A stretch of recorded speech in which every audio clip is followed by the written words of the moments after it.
everyone. Thanks for joining us today for our 30 on Thursday webinar series. Today's topic is Data Loss Prevention in SharePoint 2016, Protect Your Sensitive Information.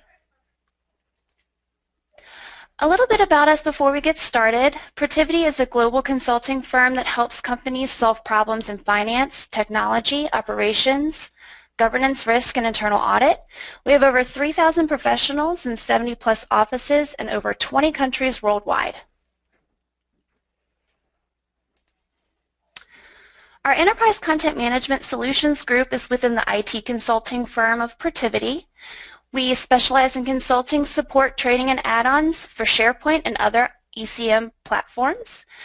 We provide design and consulting for intranets, extranets, and public-facing sites, as well as on-demand support and private on-site training. Our 30 on Thursday webinar series is in its 5th year now. It's a 30-minute webinar series where we talk all things SharePoint and Enterprise Content Management. We have a couple great webinars coming up in June and July. You can register for these webinars and see the full schedule on our website, ecm.protiviti.com. We are hosting 5 SharePoint roundtables next month in the cities listed here. We provide a complimentary breakfast and lunch, and the topic is Overcoming Security Threats and Vulnerabilities. You can learn more about these events and register on our events page on our website at the URL below. We are doing some live tweeting today during the webinar. Please tweet us your questions and feedback at ProtivitiECM and use the hashtag 30TDLP. Today's session is being recorded. It will be on our YouTube channel, youtube.com/ProtivitiSP, along with an archive of all of our past sessions. For questions for today's presentation, please insert them in the question window in the GoToMeeting toolbar. We will get to all the questions after Antonio's presentation, or again, you can tweet us your questions using the hashtag 30TDLP. Today's presenter is Antonio Maio. He is a 5-time Microsoft SharePoint MVP, a senior manager, and a senior SharePoint architect here at Protiviti. And I am Julia Marple, and I will be moderating today's session. So let's get started. Antonio, I'll hand it off to you.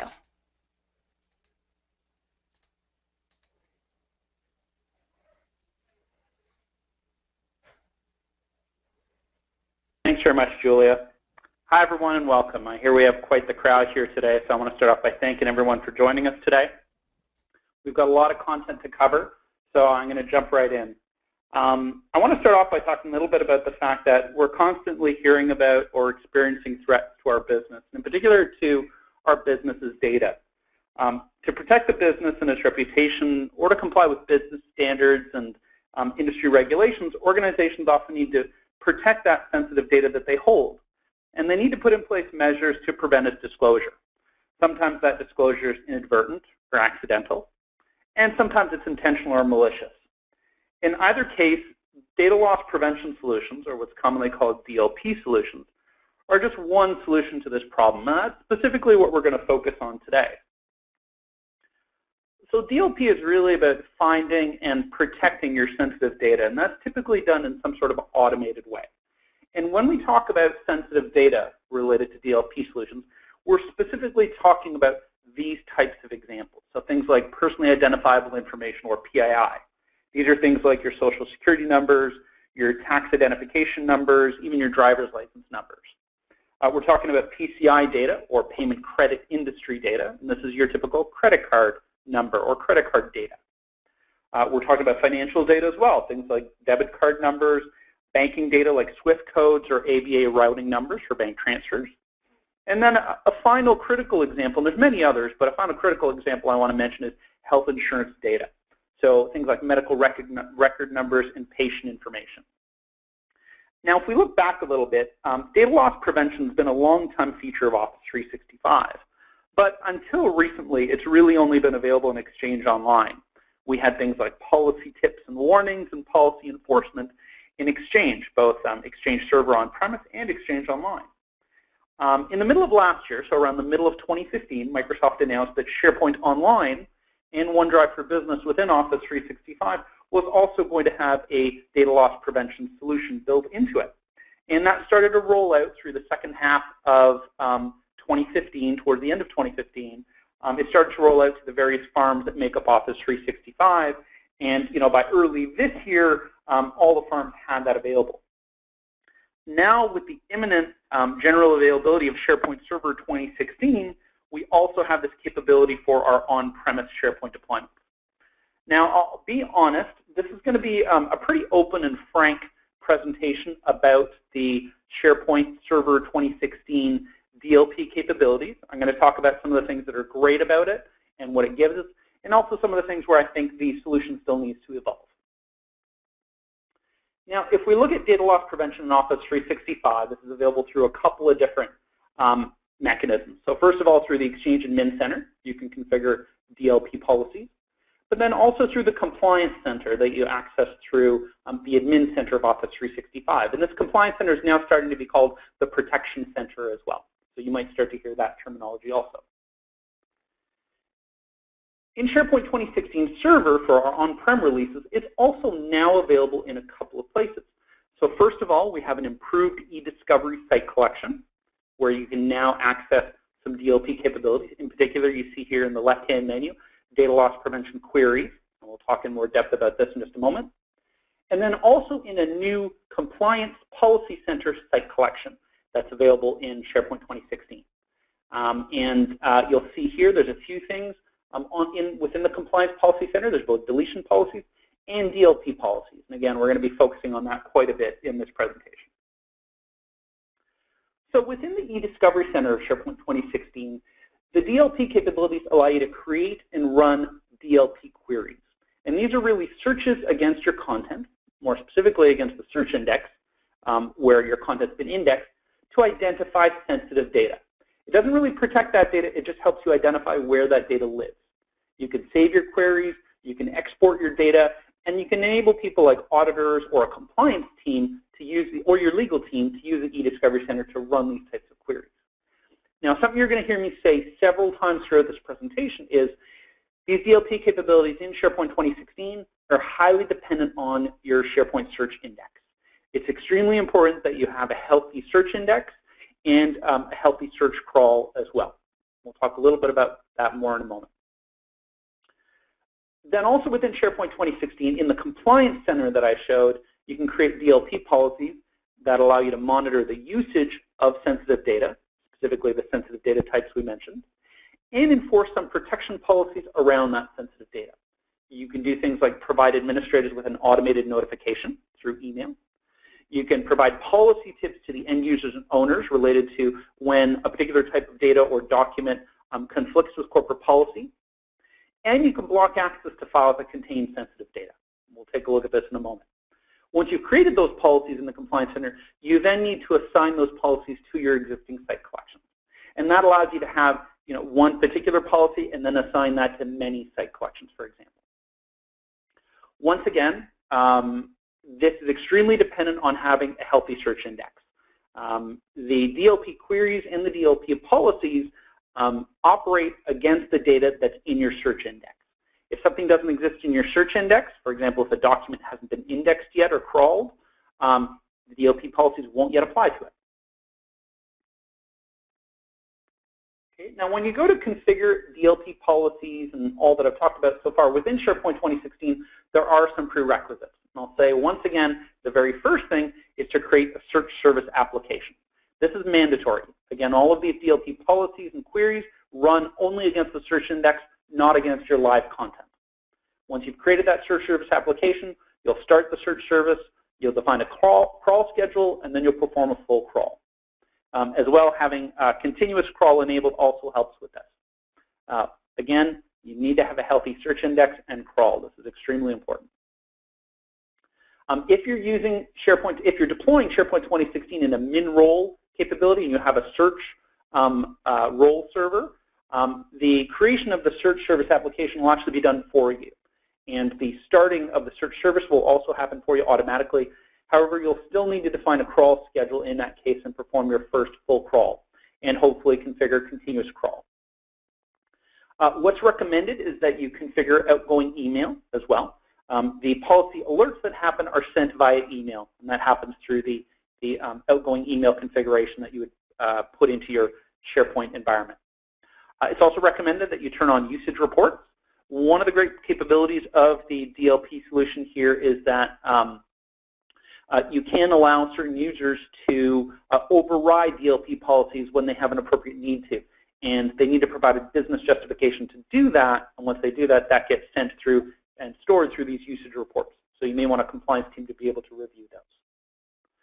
Once that's done, you're going to create the eDiscovery site collection or the Compliance Center site collection. Now, it's mandatory that you have at least one of these. You do not need both. You just create the one that you need. Again, the eDiscovery Center is for DLP queries that help you to identify where sensitive data exists. And the Compliance Policy Center is for DLP Policies to help you monitor and enforce policies on that sensitive data. Once this is done, you're typically going to want to assign permissions to your compliance team or your legal team or perhaps your info security team through the site collection members group. Again, this is recommended. These site collections are site collections like any others.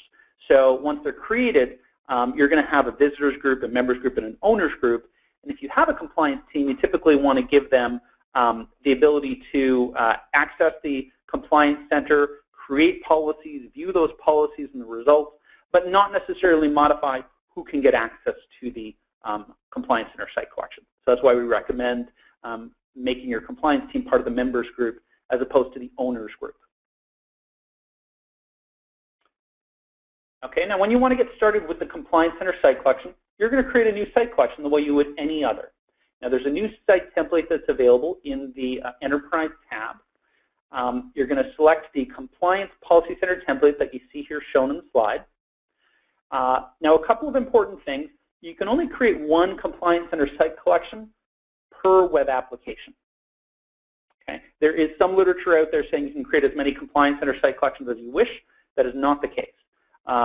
You can create one per web application only. The creation of the site collection actually checks if one already exists within the web application and will prevent you from creating a second.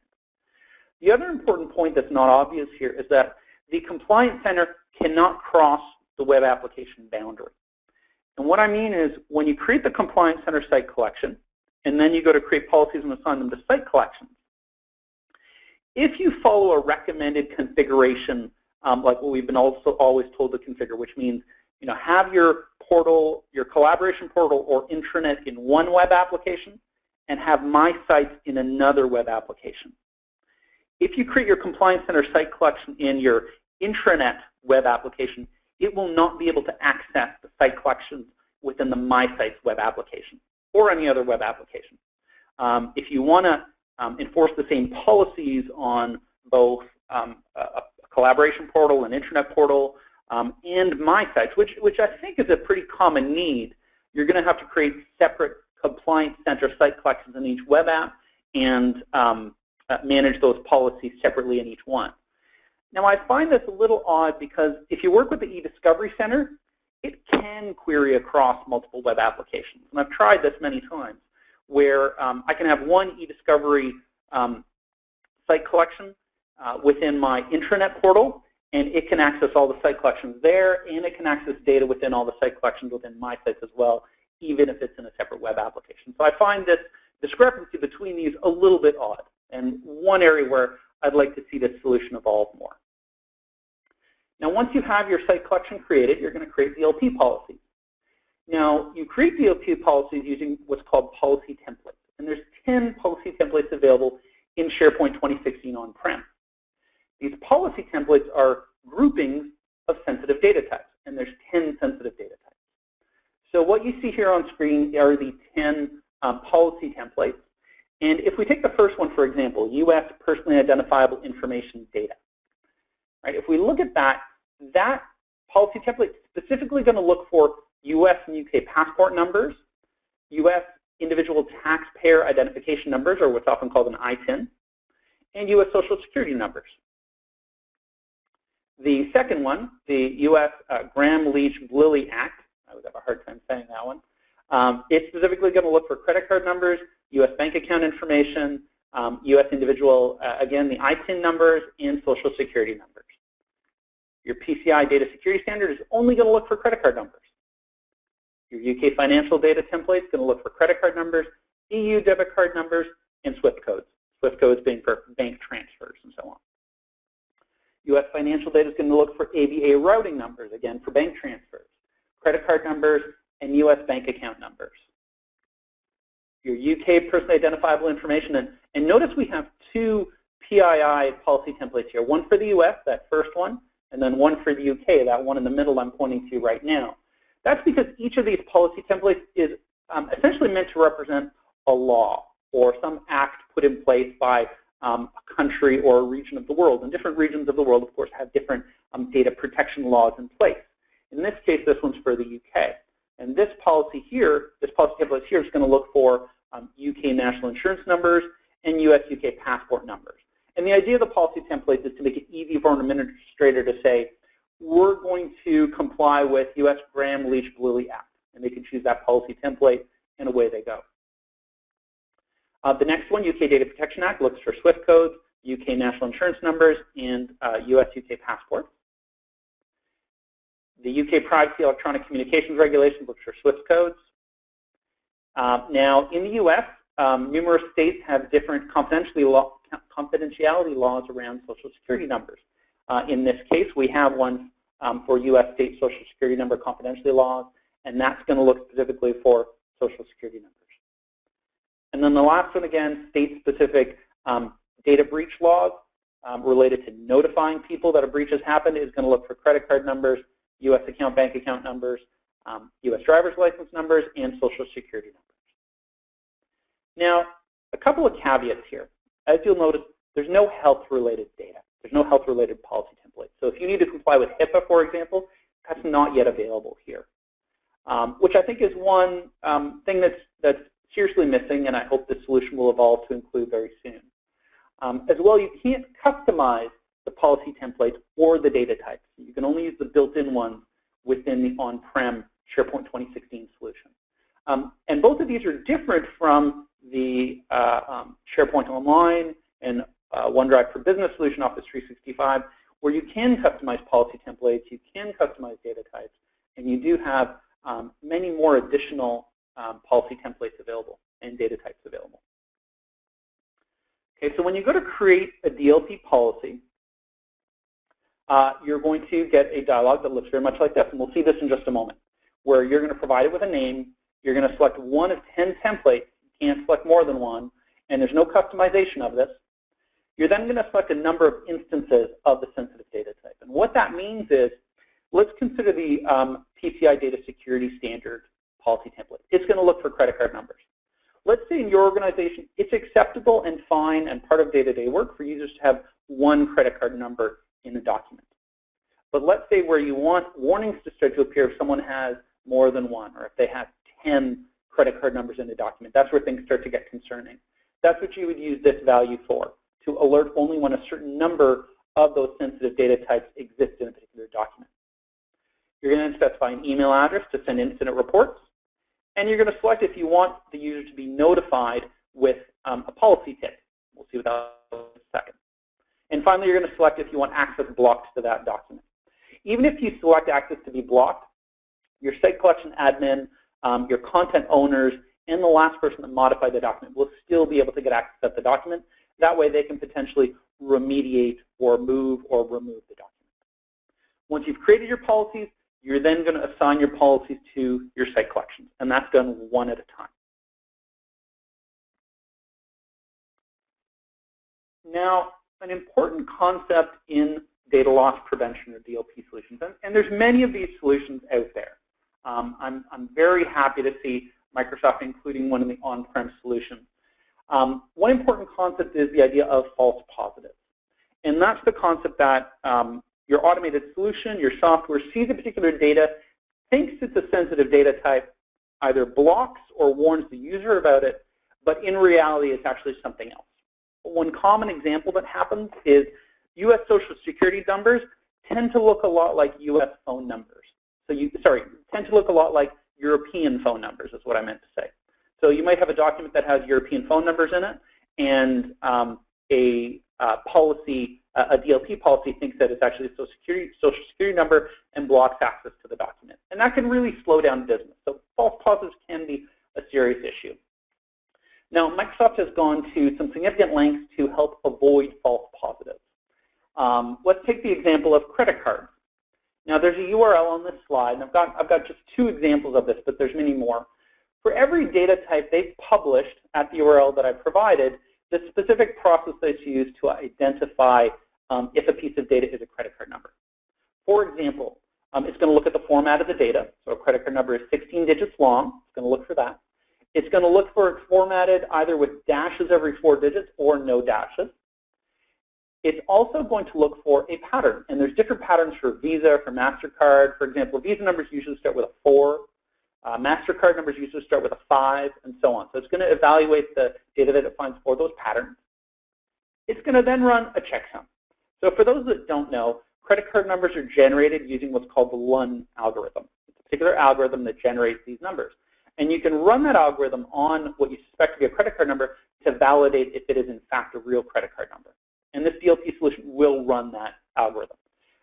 And that's actually something that's really key to look for when you're evaluating DLP solutions. If something does not use the LUN algorithm to validate credit card numbers, then you're going to end up potentially with a lot of false positives related to credit card numbers. Finally, for the credit card number data type, it's going to look for one of a list of 191 related keywords. And I haven't listed those here, but in that URL that I've included, those keywords are all listed there. And then based on all that, it's going to calculate a confidence rating, whether or not this particular document or data violates a policy related to credit card numbers. For example, it's going to calculate an 85% confidence rating if it finds all of these factors within any 300-character space in a document. If, as another example, it finds simply the number and the checksum passes, it's going to calculate a 65% confidence rating. And then it goes down from there depending on what it finds. And based on that calculation, it's going to determine whether to provide an alert or not. So I think that's a very robust way to avoid false positive in this case. If we look at the driver's license number case, again, it's got a very detailed process for doing that. Driver's license numbers can be different or can be formatted differently for every state in the U.S. So it has the format for all of those, for all of the states and territories within the U.S. It's got 16 related abbreviations and 75 keywords. It's got every state and state abbreviation, and it looks for combinations of those to determine its confidence rating and determine whether or not it's going to flag that document as violating corporate policy. And you can look up the definitions for all of the 10 different data types at the URL I provided.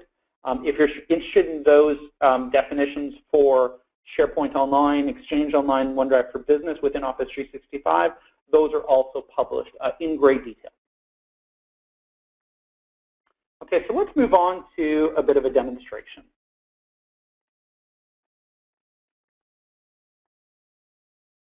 Okay, so this is my SharePoint 2016 farm that I'm going to show. And I have a 6-server farm here. It's a min-role, a fully compliant min-role farm. So I've got 4 SharePoint servers. I've got SQL Server, and what's not shown here, I've got Active Directory, an Active Directory domain controller server as well. I do not have an email server configured, and I do not have Office Online server. This is actually the release candidate build of SharePoint 2016 that we're going to take a look at.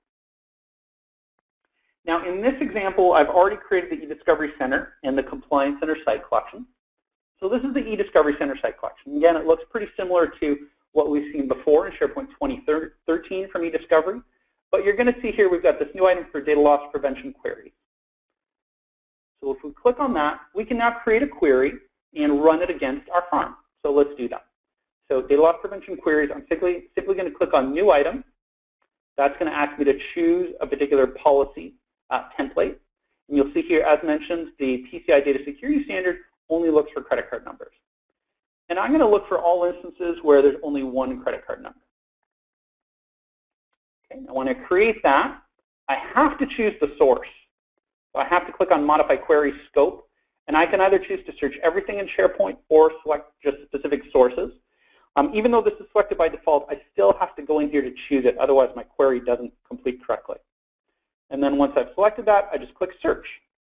And we can see here I can filter on other data as well, like who the author is and the last time the document was modified. And here's my search results. So it looks like I have 12 search results. I have 7 coming from my portal right here. And I've got 5 coming from my site or my on-prem OneDrive for Business. And we can actually look at these here. So I've got a document that looks like called Invoice 005 from April 6, 2016 that violates corporate policy, and that's from my portal there. I've got another one here called Invoice 0004, and actually I can click on this and actually open up and see what that document looks like. And we see here an invoice for Acme, and we can see a credit card number right there. We have another item here, and this looks like a list. So if I click on that, I can actually go to the list, and here's a list of customers with their billing information, their credit card numbers shown. And I have actually seen clients actually store billing information or medical record information right within lists within SharePoint. And so on. And we see the other items here. Here we've got a spreadsheet, and here we've got more of these documents. It looks like these ones here are coming from my portal, but this one here we can see from the URL that it is coming from my sites as well. From that. Okay. Now from this, I can either save the query, so I can run it again later. Queries can sometimes get fairly complex and involved, and if I'm savvy enough, I can actually go and modify the query statement here if I wish. As mentioned, we can filter that. And I can export the results as well. And the results here will be exported as a CSV file. So I can bring that into Excel or some other solution to format that. And any exceptions that occurred will also be saved, as well as the query and when it was run. That way, from an audit perspective, you can actually keep track of all this data. And that's essentially your data loss prevention queries. Again, you can save those queries so that you can run them again. And it'll keep track of how often you've run them. Again, the e-discovery center and data loss prevention queries are really for identifying where sensitive data exists. And these capabilities do run against your search index. So if something doesn't yet exist in your search index, it will not appear here in your results. Now let's take a look at the Compliance Policy Center. So I've already created one here. We've got a couple of different interesting policy features here. First of all, we have deletion policies. So these are similar to your data retention policies. You can have run against your entire SharePoint farm and various site collections and so on. But we're going to focus on the DLP policies. So this second feature here. Okay? And it looks like I have some policies already in place.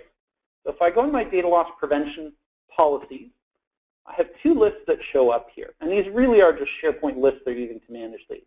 So they're editable just as they are. I've got my set of policies, and then I have my policy assignments for site collections. And I do those 2 things separately. So I can go into my existing policy. This is for PCI credit data, and it's for just a single instance. If one credit card number is found, it'll send an incident to my email address, and it'll notify the user with a policy tip. And we'll see what that looks like in a second. If I go to the multiple instance policy that I created, again, very similar. It's looking for credit card numbers. But here, if I have 2 or more, it's going to, again, send an incident report to my email address. It'll notify the user of the policy tip, but then it will block access to the item. Okay. And once I create those policies, and well, why don't we go do that now? Why don't we'll go into the policy list, and we're just going to create a new item here. Okay. And I'm going to call this one U.S. State Breach Law. So I'm just going to give it a name. I'm going to select that particular template. Again, that's going to look for these sensitive data types. I'm going to change this to just look for one item. And I'm going to put in my email address so that I'm notified. And here I just want the user to be notified with a policy tip. And I'm not going to block access right now. So I'm going to save that. And that policy gets saved. That's that one right there. Okay. Now, once the policy is saved, I'm going to go back to DLP policies. We see my new policy. I haven't assigned that to any site collection yet. So let's go do that.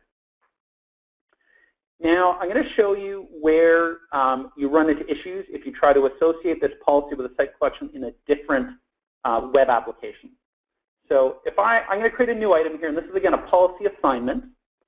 I have 2 steps I have to do. First, I choose the site collection, and then I choose the policy I want to apply. So for first choose site collection, I need to search on that site collection. Now there's various ways to do that. I know that I can put the URL here, but I know that my intranet portal here simply has the word portal in it, and there it appears. If I want to see more than one, I can just type HTTP, and it's going to find the URLs that start with HTTP, and we can see them there. And we see my sites one here, which is in a different web application than my portal. If I select that site collection and I save that, looks like things are fine. It allowed me to select that. I'm then going to select a policy to assign to it, so that U.S. state breach law. Again, looks like everything is fine. And then when I go to save that, this is where I run into an error, because the compliance center in my intranet portal site collection is not able to access site collections in a different web application. So I'm just going to go back here. So just be aware if you see that error, that's why that happened. The policy assignment was not saved in that case, so we can just go back in here, and I can do another policy assignment. This time I'm going to select a site collection in the same web app.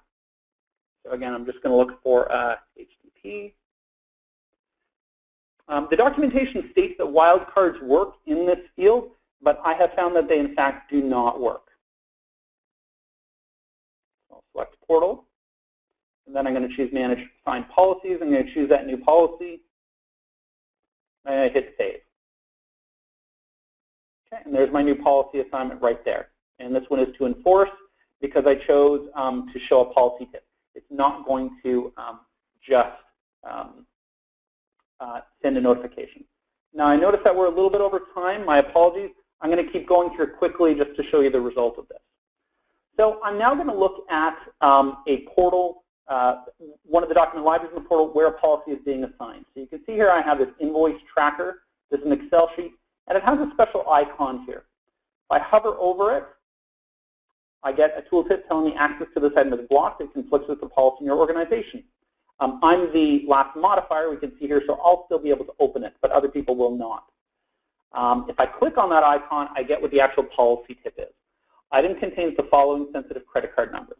It tells me when it was last scanned, and I have a resolve button. I could open the item here to fix the issue, perhaps by removing the credit card numbers, but if I click on resolve, I get some additional options.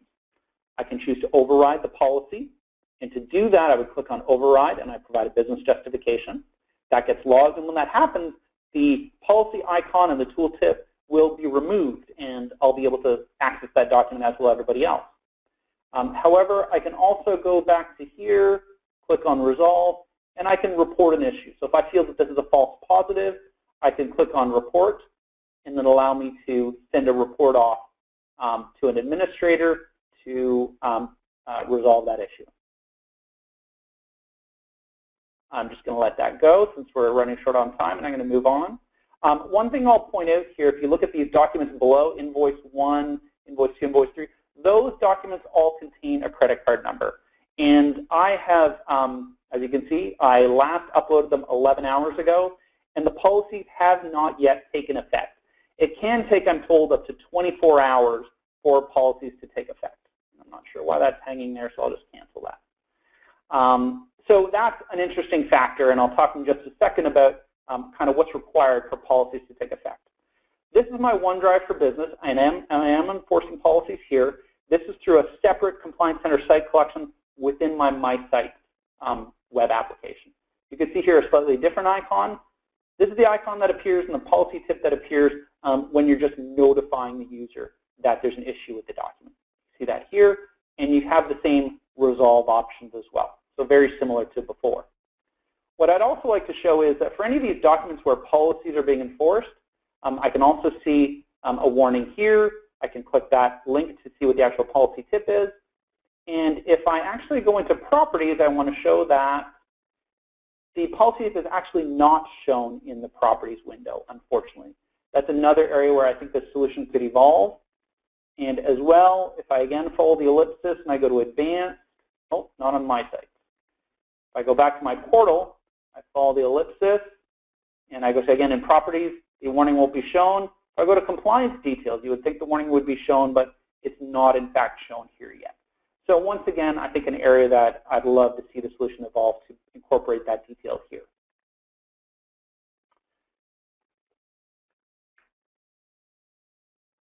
Okay, so I'm going to move back just to my slide deck for just some quick closing comments.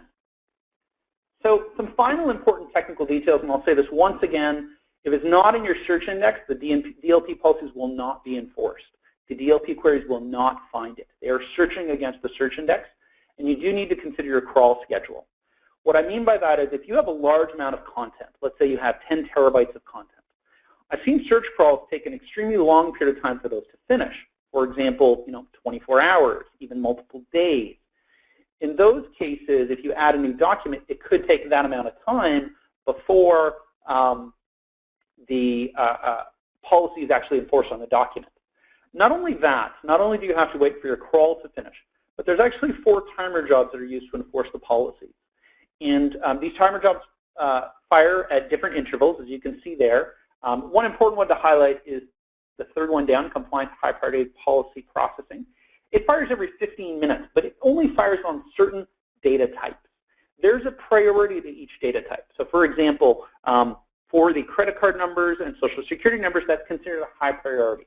So if you're using a policy template specifically with those data types, then this timer job will catch those.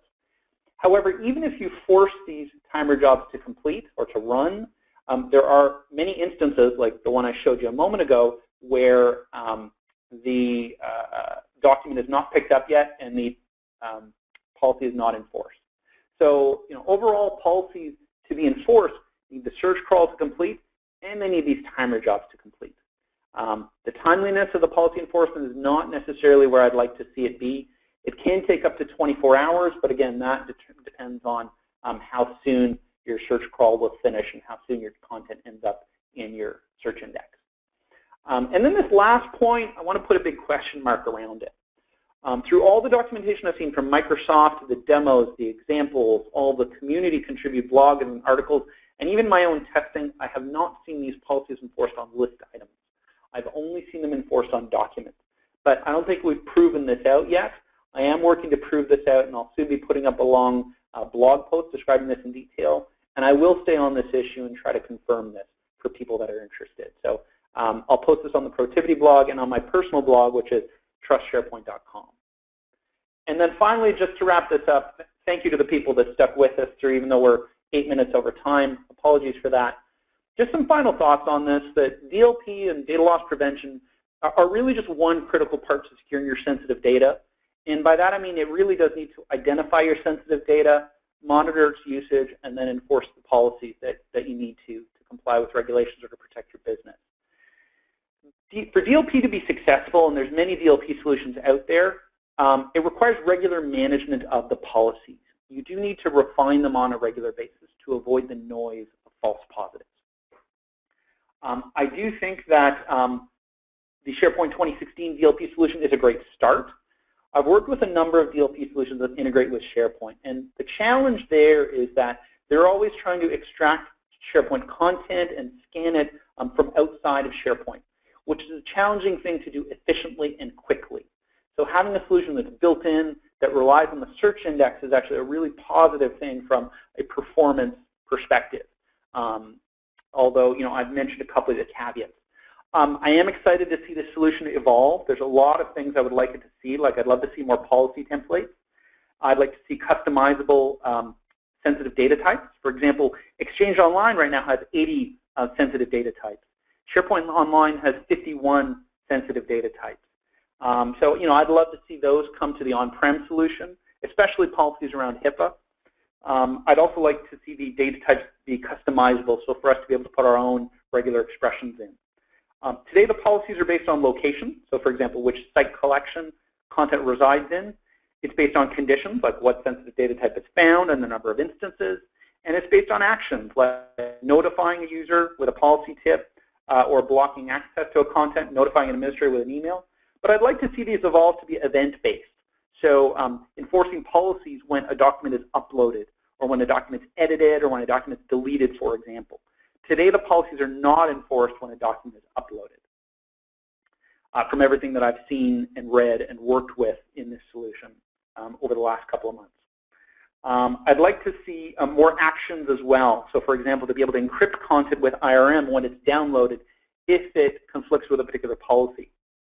I'd like to see one compliance center for all your sites, including my sites, across multiple web applications. We can do that with the eDiscovery Center today, where it can search across multiple web applications. In SharePoint Online and OneDrive for Business and Office 365, there too, we can apply one set of policies across both of those solutions, and I'd love to see that happen on-prem with the Compliance Center. Some more control around when the policies are run, as opposed to just relying on the timer jobs, would be excellent also. And then finally, I just wanted to say, I encourage everyone to start learning about and testing the SharePoint DLP solutions today. I do think it's a very good solution. I'll say one last time, it's critical to have a healthy search index. You do have to get that in order first. And always make sure you test your policies in staging before you deploy them to production. DLP policies, again, require regular management, and it does require some tinkering sometimes. And then finally, I just wanted to thank everyone for attending. And again, apologies for going over time. Thanks, Antonio. Please insert any questions into the question window. We did have a question about the recording. Today's recording will be on our YouTube channel, youtube.com/ProtivitiSP. We will be sending out the link if you guys would like to re-watch the presentation today. Thank you, everyone, for attending. We are sorry we went over a little bit, but there was a lot to cover today. Thank you, Antonio, for the great presentation. All right, we will see you next month. Thank you all for attending today. Have a great day. Thanks, everyone. Bye-bye.